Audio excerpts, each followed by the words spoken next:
오늘 이 시간도 아버지 앞에 찬양으로 기쁨으로 먼저 나아가는 시간 되겠습니다. 우리는 주의 움직이는 교회에 먼저 찬양하겠습니다.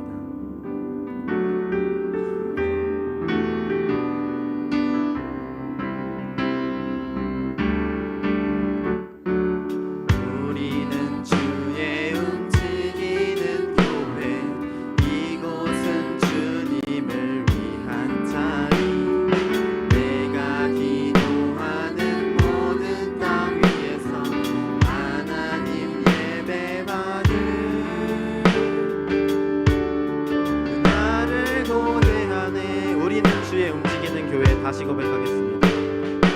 우리는 주의 움직이는 교회, 이곳은 주님을 위한 자리. 내가 기도하는 모든 땅 위에서 하나님 예배받을 나를 고대하네. 나의 노래로 주님의 성전을 지으리. 높임을 받으소서. 이스라엘의 찬송 증거하신 주님은 거룩하십니다. 손들어 주님의 보좌를 만들고 맘 다해 경배하리. 푸른 날개 사이에 임하신 것처럼 내 위에 임하소서. 우리는 주의 움직이는 교회, 이곳은 주님을 위한 자리. 내가 기도하는 모든 땅 위에서 하나님 예배받을 나를 고대하네. 나의 노래로 주님의 성전을 지으리. 높임을 받으소서. 이스라엘의 찬송 증거하신 주님은 거룩하십니다. 손들어 주님의 보좌를 만들고 맘 다해 경배하리. 푸른 날개 사이에 임하신 것처럼 내 위에 임하소서. 하나님 우리가 이곳에 섰으니 이 땅을 치유하소서. 하나님 우리가 어디에 있는지 주를 높이리라. 열방들아 주님을 송축할지어다. 그 발 아래 입 맞추라. 영원한 통치자 주 예수 그리스도, 그는 위대하신 왕. 우리는 주의 움직이는 교회, 이곳은 주님을 위한 자리. 내가 기도하는 모든 땅 위에서 하나님 예배받을 나를 고대하네. 아멘. 아무것도 두려워 말라 찬양하시겠습니다.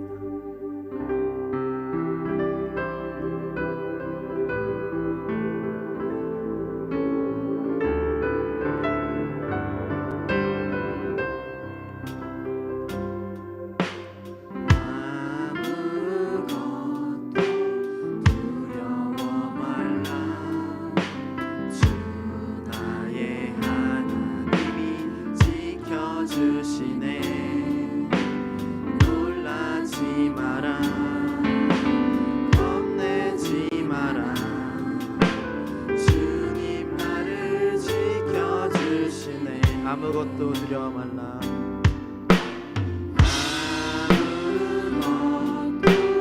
두려워 말라. 주 나의 하나님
처음부터 고백하겠습니다. 아무것도 두려워 말라.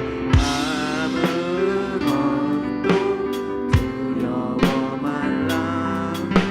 주 나의 하나님 지켜주시네. 놀라지 마라. 겁내지 마라. 주님 나를 지켜주시네. 아무것도 두려워 말라.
하나님이시여 찬양하겠습니다.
주님과 같이 찬양하겠습니다.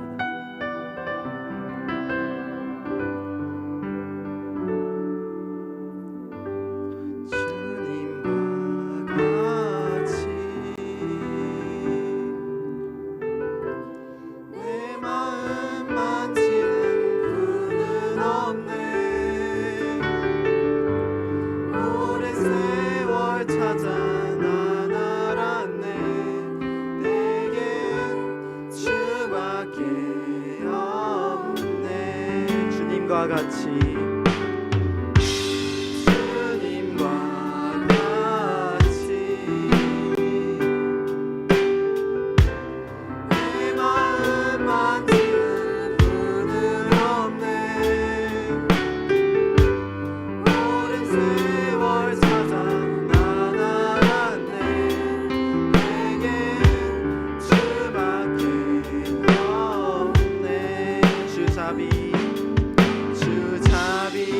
강같이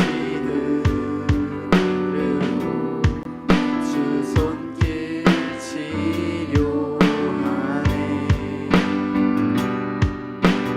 고통받는 자녀 품으시니 주밖에 없네. 주님과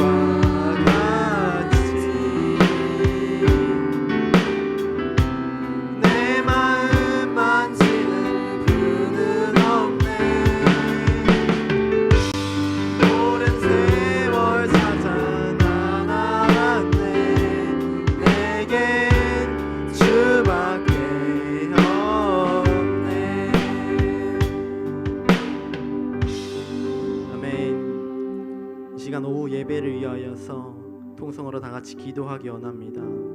성령 하나님 아버지, 우리가 두려워하실 때 우리의 의지가 되시고 우리의 마음을 회복시키시고 우리에게 다시 기쁨을 주시는 주님, 이 시간 우리의 마음을 회복시키시고 우리의 마음을 감동케 하시고 위로해 주시옵소서. 하나님 아버지 앞에 주님이 기뻐 받으시는 예배로 이 시간 예배할 수 있기 소망합니다. 성령 하나님 아버지, 우리의 마음을 여시고 우리의 마음을 감동하시고 지금 이 시간 우리와 함께 예배할 수 있게 해주시옵소서. 이곳 가운데 임재하여 주시옵소서라고 다 같이 주여 한번 간절히 부르짖고 기도하겠습니다. 주여,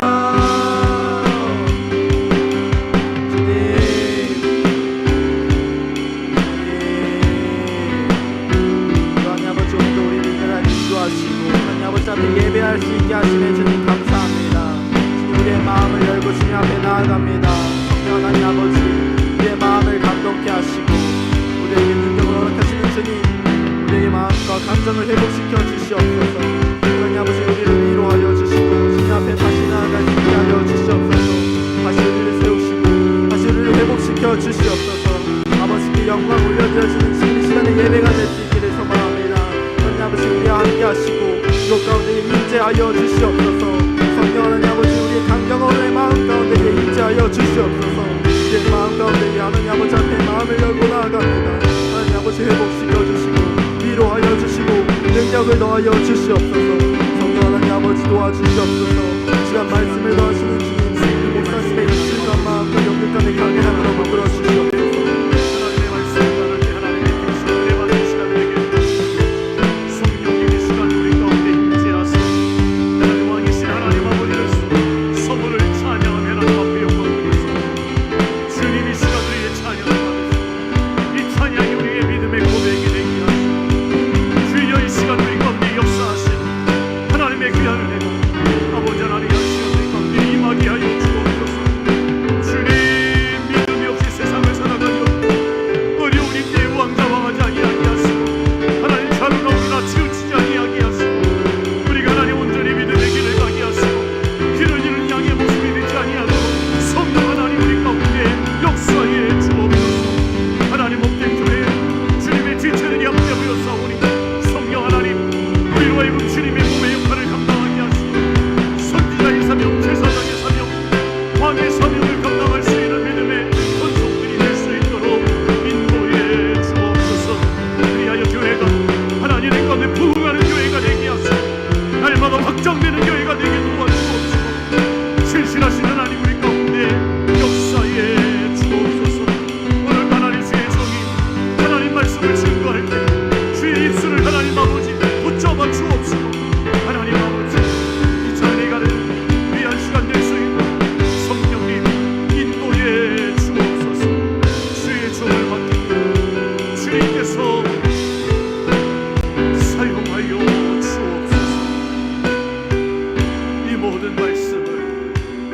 예수님의 이름으로 기도하옵나이다.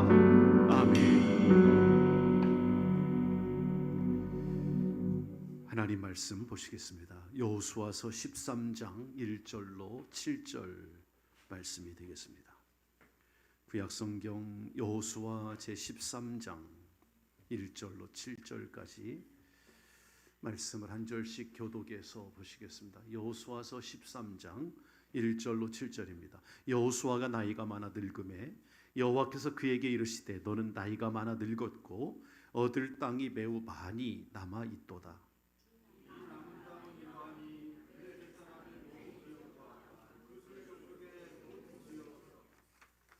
곧 애굽 앞 시홀 시내에서부터 가나안 사람에게 속한 북쪽 에그론 경계까지와 블레셋 사람의 다섯 통치자들의 땅 곧 가사 족속과 아스돗 족속과 아스글론 족속과 가드 족속과 에그론 족속과 또 남쪽 아위 족속의 땅과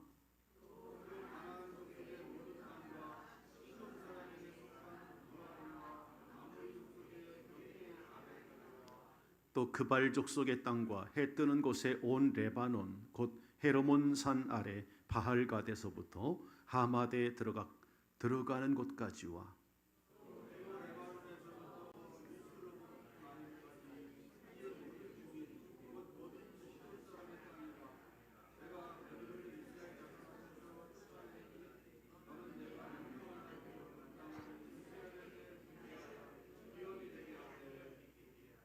너는 이 땅을 9지파와 므낫세 반 지파에게 나누어 기업이 되게 하라 하셨더라. 아멘. 7절까지 봤습니다. 이제 우리가 여호수아 강해를 계속해서 말씀을 나누게 되었습니다. 13장 1절로 7절의 말씀을 통해 이제 우리는 성도의 사명이라고 하는 그런 주제로 이 단락을 통해 함께 생각을 하려고 합니다. 어떤 대통령이든 대통령에 취임하면 본인의 선거 공약을 내세우고 정말 부강한 나라로 복된 나라로 만들어가고자 하는 그러한 포부를 펼치지요. 지금 21대 대통령 이재명 대통령께서 취임사에서 그런 얘기를 했습니다. 실용적 시장주의 정부가 되겠다. 이것이 이제 이분의 슬로건이었습니다. 그러니까 민생 회복, 경제부터 살려야 되겠다.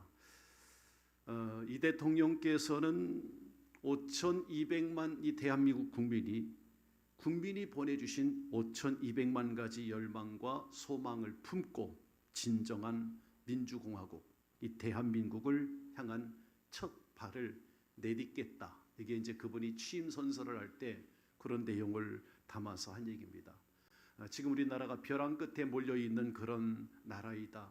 이런 민생을 볼 때 너무나 힘들게 우리나라가 지금 그런 좌초지경에 있기 때문에 민생을 살려야 되겠다. 성장을 회복시켜야 되겠다 하는 이러한 취지의 내용들. 행복한 내일을 만들어가기 위해서 이 대통령께서 그러한 포부를 밝혔습니다. 대선에서 누가 이겼든 졌든 간에 다 크게 통합하는 그런 대통령이 되겠다. 그런 얘기를 여러분 취임식 때 대통령 취임식 때 그렇게 들었던 기억이 날 겁니다. 그분이 낡은 이념은 이제 역사의 박물관으로 보내야 될 때다. 그런 얘기도 했죠. 여간 여러분 실용적 이러한 정부가 되겠다.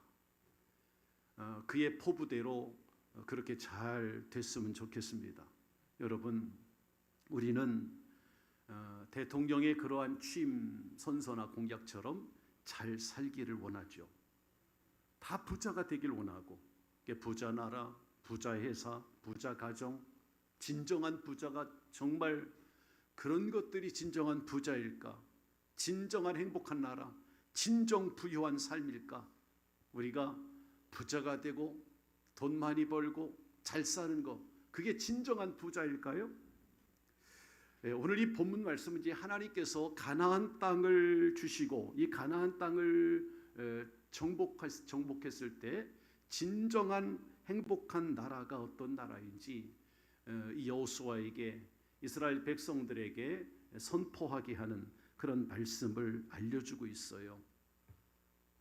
평안하고 정말 행복한 그러한 하나님이 주신 평안과 안식을 누리는 그런 삶을 살기 위해서는 하나님이 주신 것에 대해서 가나안 땅을 주셨잖아요. 하나님의 그 주심에 대해 받은 은혜에 대해서 거기서 안주하지 말고 그 믿음이 성장해야 되고 은혜도 더 성장해 나가야 된다 하는 그런 얘기를 하고 있는 거예요.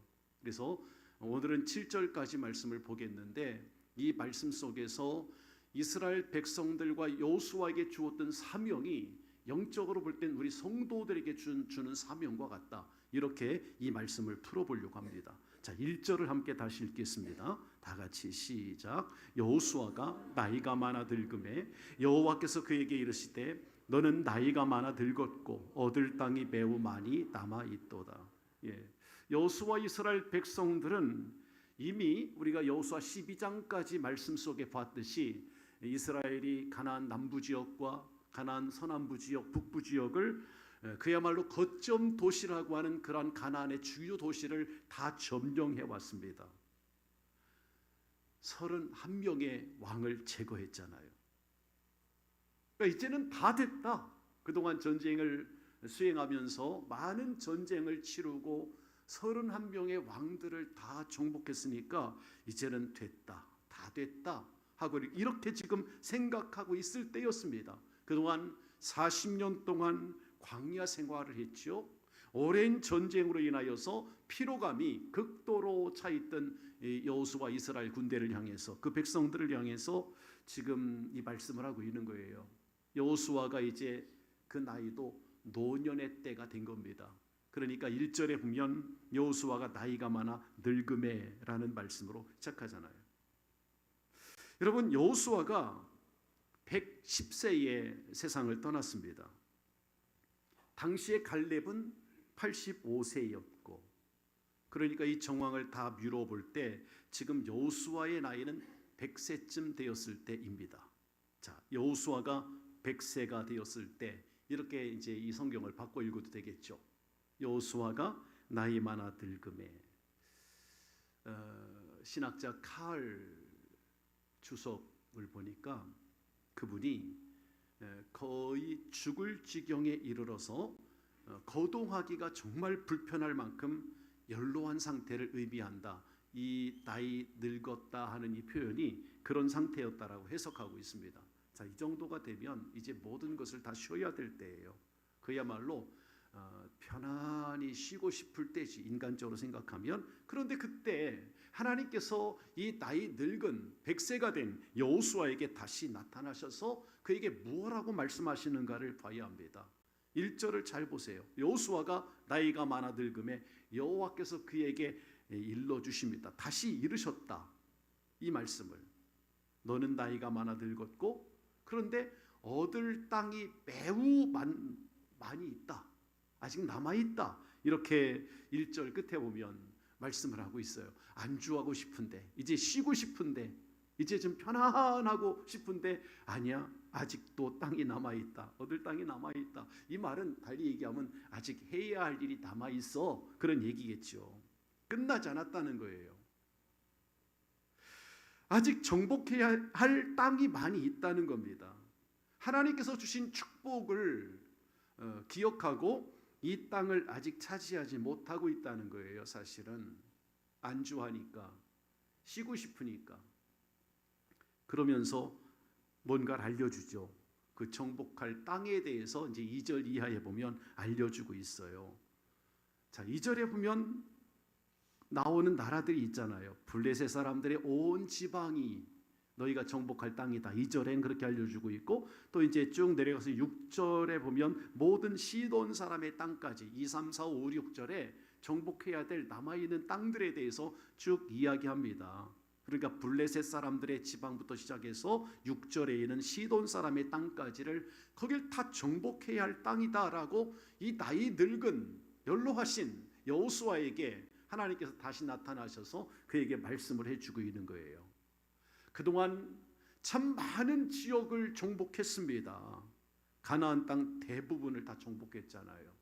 여호수아 11장 23절에 보면 그럼에도 불구하고 마저 아직 정복해야 될 땅이 남아 있음을 보여주고 있는 그런 말씀이죠. 2절 3절에 보면 가나안의 남서부 지역에는 블레셋 땅이라고 본문 말씀하고 있고, 또 4절에 보면 시돈 지역의 땅이 있다 이렇게 얘기했고, 5절 6절에 보니까 북쪽 지역의 땅이 있다. 쉽게 말하면 그렇게 지금 요약해서 정복해야 될 땅을 알려주고 있는 거예요. 자, 그렇다면 하나님께서 여호수아에게 말씀하시는 내용을 6절 중반부터 7절까지 이제 다시 한번 볼 텐데요. 13장 6절을 띄워주시겠습니까? 다 같이 읽으시죠. 시작. 내가 그들을 이스라엘 자손 앞에서 쫓아내리리. 너는 내가 명령한 대로 그 땅을 이스라엘에게 분배하여 기업이 되게 하되, 너는 이 땅을 아홉 지파와 므낫세 반 지파에게 나누어 기업이 되게 하라 하셨더라. 아멘. 이제는 기력이 쇠할 대로 쇠했습니다. 여호수아가 전쟁터에 직접 나가 싸울 나이가 아니잖아. 100세인데. 근데 아직도 해야 할 일이 남아있다. 이 말씀을 여러분 보십시오. 하나님께서 말씀하신 대로 아직 미정복된 그런 땅이 남아있긴 하지만 이 땅을 정복한다는 게 쉽지 않아. 왜? 용기도 나지 않을 것입니다. 근데 하나님께서 여호수아에게 용기를 심어주지요. 뭐라고 말씀했냐면 결국 쫓아내는 것은 하나님께서 하시겠다. 너는 나가라는 거예요. 내 말을 믿고 나가라는 거죠. 하나님께서 보장해 주시겠다는 거. 너 자신을 볼 때는 나이 늙어서 100세가 된 여호수아 입장에서는 힘들겠지만, 그러나 내가 너와 함께 하겠다. 내가 약속한 그 땅을 너에게 줄 테니까, 내가 보장해 줄 테니까, 내가 함께 하겠다니까. 하나님께서 그렇게 가라는 거예요. 저는 오늘 이 말씀을 읽으면서 우리들에게 교훈해 주는 그러한 뜻이 있다고 생각합니다. 진정 하나님이 주시는, 하나님이 약속하신 부유함과 안식과 그 축복을 누리려면 약속의 땅, 하나님이 언약하신 그 축복의 땅을 내 스스로가 조건이 안 된다, 환경이 안 된다, 포기하지 말라는 거예요. 오늘날 우리 성도들 가운데 보면 그와 같이 하나님이 주신 선물을 포기하는 경우가 있어요. 하나님이 약속해 주신, 우리에게 주신 고귀한 직분들이 있지, 직분들. 우리에게 주신 사명들이 있잖아요. 여호수아에게 주어진 그의 사명처럼 그냥 나 스스로 다 되었다, 안주하지 마시고 하나님의 말씀이 가라 하면 가고 멈추라면 멈출 수 있는 그러한 믿음이 되기를 주의 이름으로 축복합니다. 자, 그러면 이때 나이가 100살이라고 해서 100살, 이제 쉴 때입니다. 뭔가 새로운 이상을 가지고 새로운 어떤 일을 시작한다는 것은 상당히 어려운 난관에 부딪혀 있는 나이예요. 하지만 하나님이 할 일이 있다고 합니다. 그래서 이 자리에 계신 이제 시니어 세대, 우리 교회는 저까지는 그냥 청년이에요. 제 나이까지는 청년입니다. 그러니까 60까지는 청년이에요. 우리 교회는 이제 60세에서 그래 좋아. 65세까지만 중년. 그다음에 65세에서 75세가 이제 장년이에요. 장년. 자, 75세 이상 손 들어 보셔요. 75세 이상. 예, 이분들이 이제 노년이에요. 내리세요. 그러니까 여러분, 나이 들었다고 해서 안주해서는 안 됩니다. 아브라함은 몇 세에 부름 받은지 아세요? 75세에 부름을 받고 고향을 떠났습니다. 여러분 생각해 보세요. 그리고 84세가 된 때에 자기 조카 롯이 그들라오멜에게 붙들려 갔을 때, 그때 용감하게 싸워서 전쟁터에 나가가지고 자기 가병 314명을 데리고 가서 롯을 구해오잖아요. 그때 나이가 아브라함이 84세였어. 창세기 14장 13절로 16절에 보면 그 기사가 나와 있죠. 아브라함이 100세에도 하나님의 뜻에 철저히 순종하잖아요. 이삭을 낳은 때가 100세니까. 그러니까 이게 도저히 불가능한 때에 하나님은 작정하신 대로 그에게 역사를 하셨고, 아브라함은 하나님의 뜻을 이루었습니다. 야곱이 77세 하란으로 떠났습니다. 새로운 인생을 출발한 거예요. 77세에. 그래서 이스라엘 12지파의 조상이 됐잖아요. 창세기 29장에 나오는 얘기예요. 모세는 몇 세의 소명을 받았죠? 그렇지, 80세의 소명을 받았습니다. 120세까지 이스라엘 백성들을 애굽에서 해방시키고 출애굽한 거예요. 광야 40년을 지나갔죠. 그 기간 동안에. 그러니까 이스라엘 역사에 있어서 최초로 대제사장이 됐던 아론, 그러니까 모세의 형이었던 아론은 80세부터 123세까지 자기 소명을 감당했습니다. 자, 이런 성경의 흔적들을 찾아보면 우리는 정말 이 여호수아가 지금 100세의 하나님의 부르심을 다시 받고 이 가나안 땅 남은 땅들에 대한 정복에 대해서 하나님께서 사명을 주신 것은 새롭게 우리가 인식하고 부각해야 될 그런 말씀인 거예요. 여호수아가 모세로부터 후계자가 된 나이가 94세였습니다. 민수기 27장에 보면 그 나이 94세에 모세의 후계자가 되고 이스라엘 백성들을 그 이후에 인도했던 거예요. 그렇게 해서 110세까지 전쟁터에서 하나님께서 주신 사명을 감당합니다. 지금 이 본문 13장 1절에 여호수아 나이가 110세, 거의 100세니까 앞으로 10년 동안 아직 그가 해야 할 사명이 있는 거예요. 그 10년 동안 계속해서 그는 전쟁의 역사에 함께합니다. 가나안 정복에 있어서. 그러니까 우리는 나이가 든 것이 문제가 아니다. 하나님은 우리 어르신들을 통해서도 하나님께서 이루시고자 하는 그 뜻을 다 이루시기를, 아니 이루어 갈 수 있기를 주님의 이름으로 축원합니다. 그러니까 나를 통해서 이루지 못할 것들은, 나를 통해서 이루지 못한 것들은 다른 사람들을 통해서도 얼마든지 하나님께서 이루실 수도 있다라고 그렇게 생각할 수 있지만, 그러나 내가 없어서 하나님의 일을 하지 못하는 게 아니에요. 내가 능력이 부족하고 내가 뭔가 없고 그게 아니에요. 하나님께서 사용하시는가 그렇지 못한가예요. 여러분, 나 스스로 한계를 짓지 말고 하나님이 사용하시려고 할 때 순종하시기를 주님의 이름으로 부탁합니다. 하나님이 나를 사용하시는 것 중요한 거예요. 우리가 하나님 앞에 쓰임 받는 것이 은혜인 줄로 믿습니다. 요즘 새벽마다 조금 걱정이 돼요. 왜냐하면 우리 영태 원로 장로님께서 차량 운행을 하시니까 마음에 항상, 내 마음에는 항상 그래요. 사실 빨리 좀 누가 와서 봉사해 줬으면 좋겠는데, 새벽에 그 시간에 80이 다 가까우신 장로님이 새벽 차량 운행을 하신다는 게 항상 마음이 걸려. 내가 해야 되겠다는, 담임 목사가 직접 해야 되겠다는 그런 생각까지 들 정도로 그런 마음이 듭니다. 그런데 이렇게 제게 들려오는 소리는 하나님이 나를 이렇게 써주시는 게 감사하다. 장로님 자리 계시지만 장로님 그런 고백을 하셨다고 하는 말씀을 들었습니다. 하나님의 은혜이고 하나님의 축복인 줄로 믿습니다. 좋은 일꾼이, 젊은이들이 일어나서 그런 일들을 감당할 수 있도록 우린 또 기도해야 되겠죠.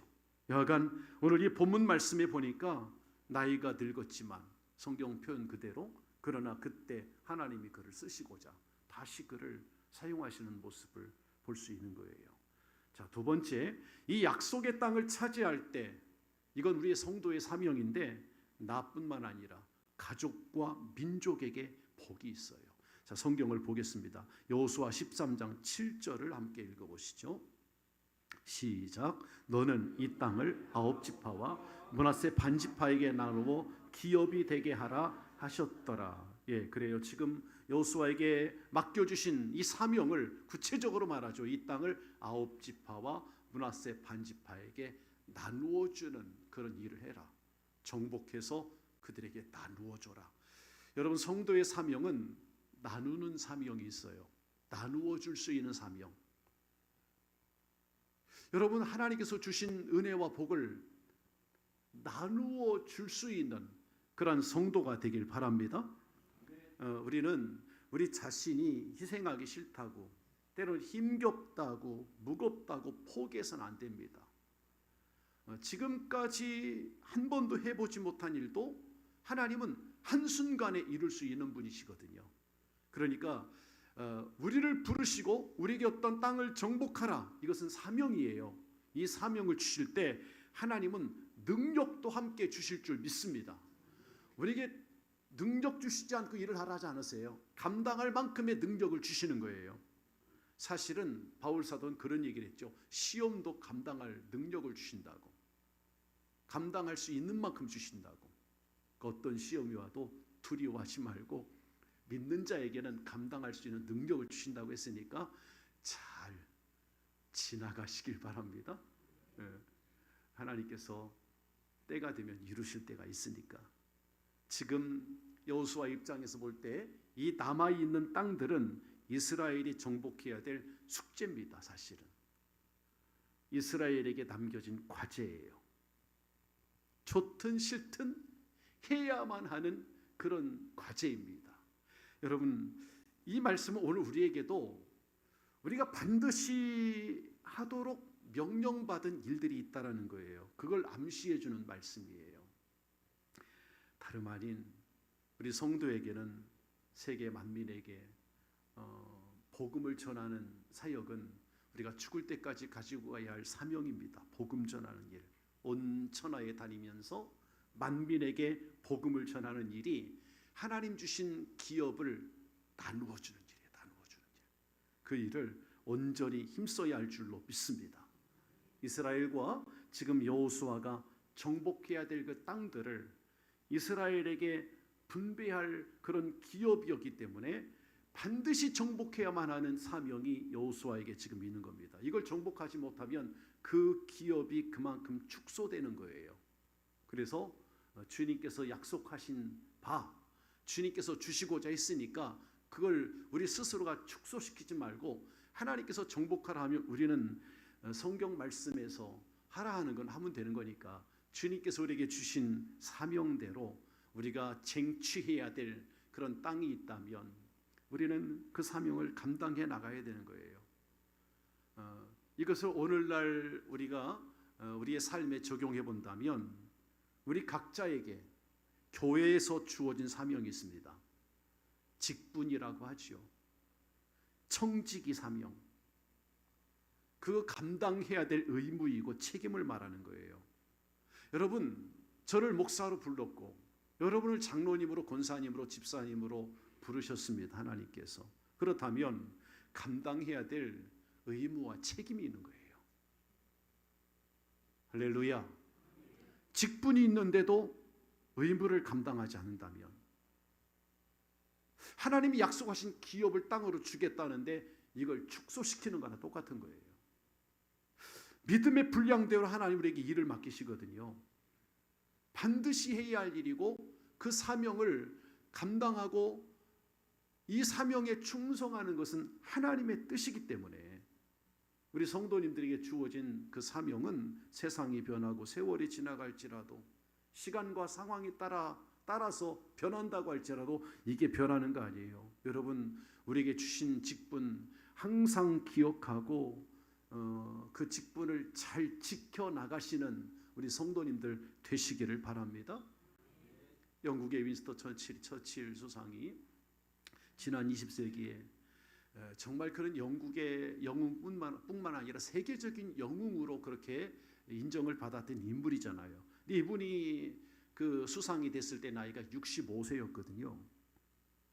제2차 세계대전이 막 발발했을 때 나치 독일에 의해서 영국이 정말 힘들 때, 영국뿐만 아니죠. 유럽 국가가 다 나치 독일에 의해서 굴복되고 점령이 되고 그럴 때 그때 이 처칠 경이 영국이 그야말로 풍전등화와 같은 그런 신세에 있지만 그때 그는 포기하지 않죠. 그 얘기를 하잖아요. 승리하지 못한다면 죽음만이 남을 뿐이다. 그게 이제 그분의 그러한 하나의 모토였죠. 자기 철학이라고 할까? 정치 철학.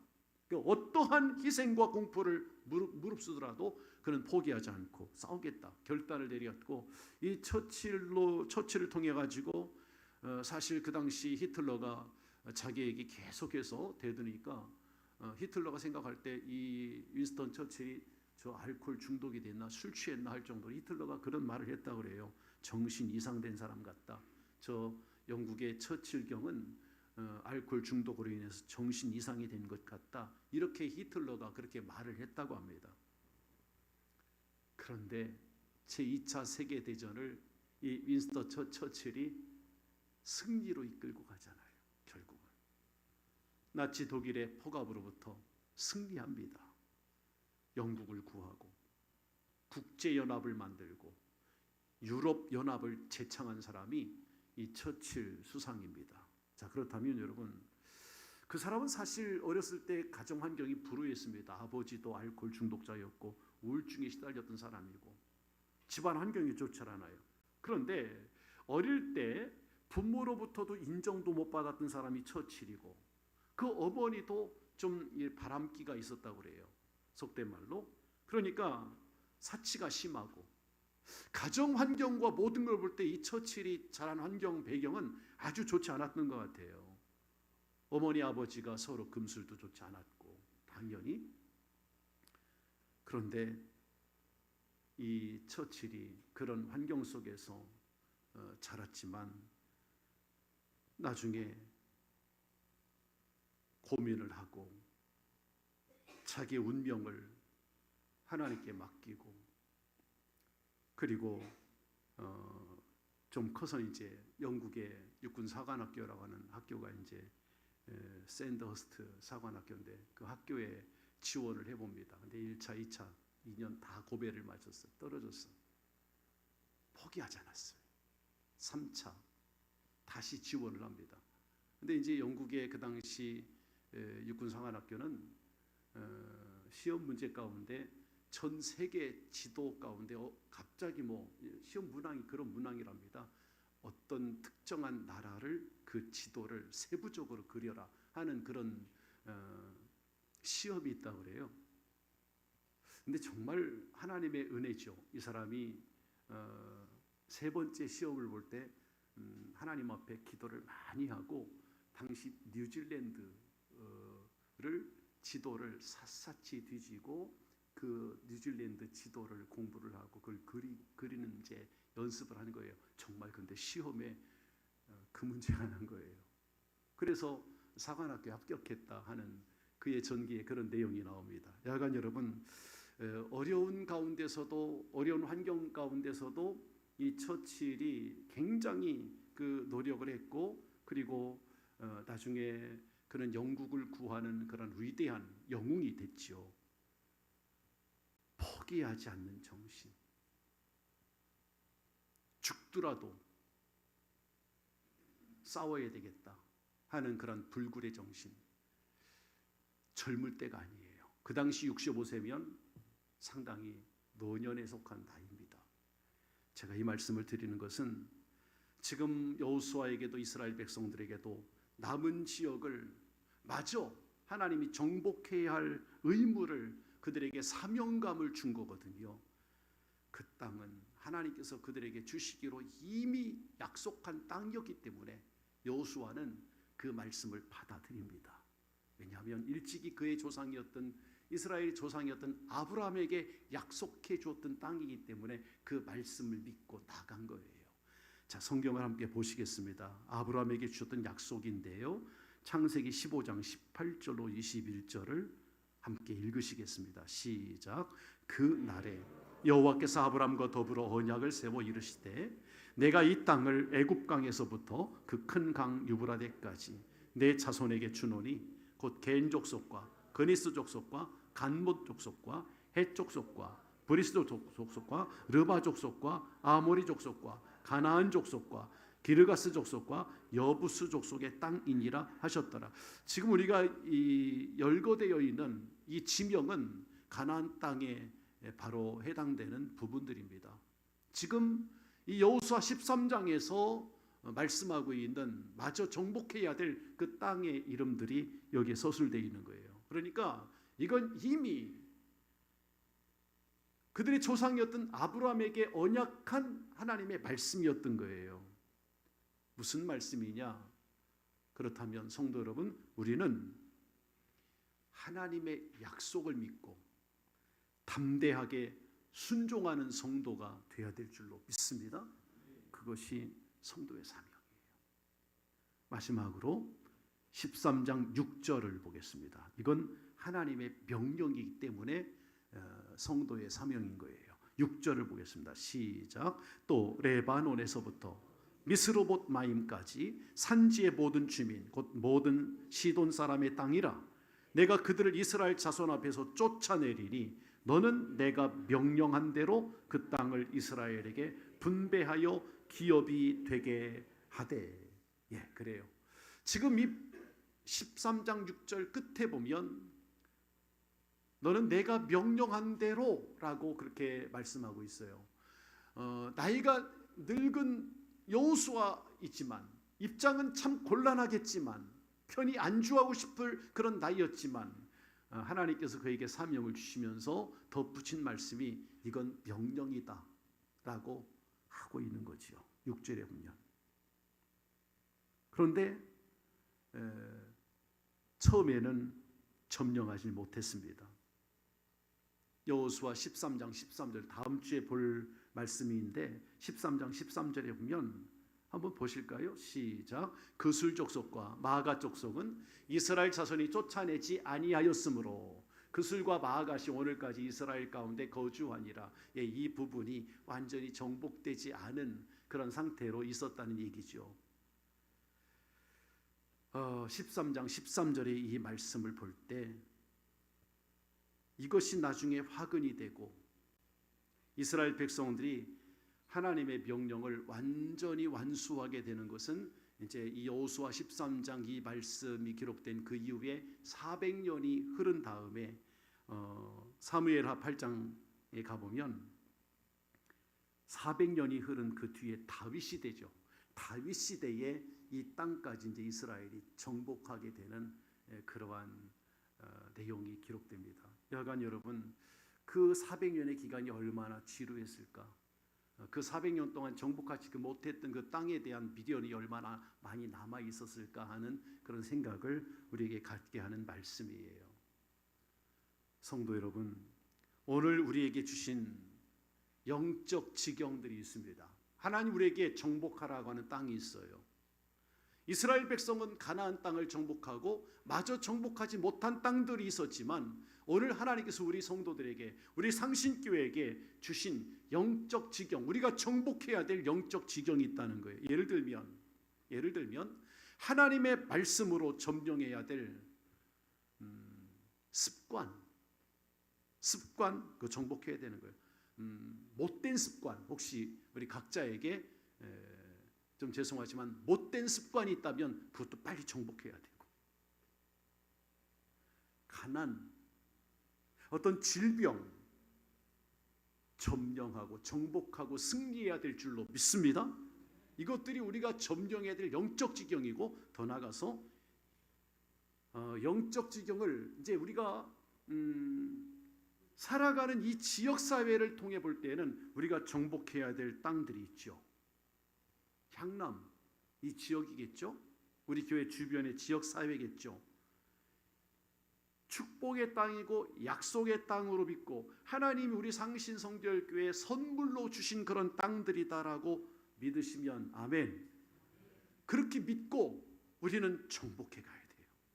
그 정복은 열심을 품고 복음을 전도에 힘쓰는 거죠. 그게 이제 이 지경을 정복해 가는 거겠죠. 그렇게 해서 이웃들의 영혼을 구원하고 그들의 삶을 변화시킬 수 있는 이 사명이 우리 성도에게 주신 정복의 사명인 거예요. 말씀을 마치겠습니다. 우리는 우리 개인의 습관이든 못된 습관이든 질병이든 가난이든, 아니 우리가 정복해야 될 진짜 이 지역의 땅, 이 지역사회의 이 모든 것들을 정복해 나갈 때 우리가 꼭 잊지 말아야 될 하나의 중요한 사항이 있는데, 그건 사도 바울이 한 이야기를 마지막으로 말씀을 보고 마치겠습니다. 고린도전서 3장 6절 7절을 함께 보겠습니다. 시작. 나는 심었고 아볼로는 물을 주었으되 오직 하나님은 자라게 하셨나니 그런즉 심는 이나 물 주는 이는 아무것도 아니로되 오직 자라나게 하시는 이는 하나님뿐이니라. 할렐루야. 예, 우리가 정복해야 될 영적 지경에 있어서 하나님 주신 사명이 힘들고 우리가 정복해 가야 할 그 땅들이 힘들겠지만, 그러나 여기 이 마음 갖고 하시면 돼요. 나는 심었고 아볼로는 물을 주었으되. 자라게 하는 분은 누구라고요? 하나님이시니까 심는 사람이나 물 주는 사람이 수고가 대단하지요. 우리 교회는 심는 사람들도 있고 물 주는 분들도 있으세요. 여러분의 수고를 제가 귀하게 봅니다. 귀합니다. 그런데 저도 심는 자이고 물 주는 자일 수도 있어요. 그런데 하나님 앞에서 볼 때는 저 자신은 아무것도 아닌 것처럼 생각합니다. 하나님 보시기에는 우리가 정말 아무것도 아닌 존재예요. 심고 물 주는 인간의 행위에 상관없이 자라게 하시는 분은 하나님이십니다. 우린 정말 보잘것없고 연약하고 아무것도 아닌 것처럼 그렇게 우리 느껴지지만, 나는 아무것도 아니고 하나님이 모든 것을 이루신다는 것을 항상 생각하시고 성도의 사명을 감당해 가야 할 줄로 믿습니다. 여러분 자신에게 주어진 여건을 볼 때는 어떤 여건을 바라보면 낙심이 될 때도 있을 거예요. 실망감을 느낄 때도 있을 거예요. 지금 나의 환경이나 모든 여건은 절망감을 느끼는 분들도 있을 거예요. 우리 가정을 볼 때 내 가정은 정말 지금 이 사명을 감당하기에 너무나 역부족이다.